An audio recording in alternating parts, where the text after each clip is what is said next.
জানেন, আজ আমি তোমাদের কাছে একটা আলাদা ভিডিও নিয়ে চলে এসেছি। দেখেছেন পুকুরে কত মাছ। এই মাছকে তোমাদের দাদাভাই প্রতিদিন খাবার দেয়।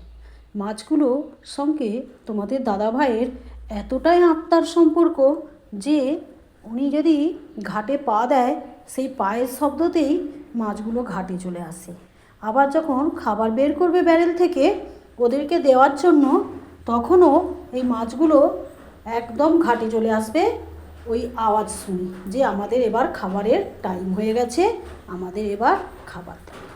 এই যে মাছগুলো দেখছো, এই মাছগুলো তোমাদের দাদাভাইয়ের প্রচুর প্রিয় জিনিস।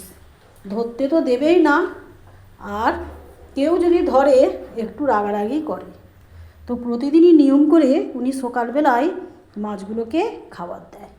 দেখছো একবার করে খাবার ছুঁড়ে দিচ্ছে, আর মাছগুলো দেখুন। এই জিনিসগুলো প্রত্যেকেরই দেখতে খুব ভালো লাগে। আর তোমাদের দাদাভাই যখন মাছকে খাবার দেয়, আমিও সেখানে থাকি। আমার খুব মাছেদের দেখতে ভালো লাগে। আর এই পুকুরটা আমাদের বাড়ির সঙ্গেই যুক্ত।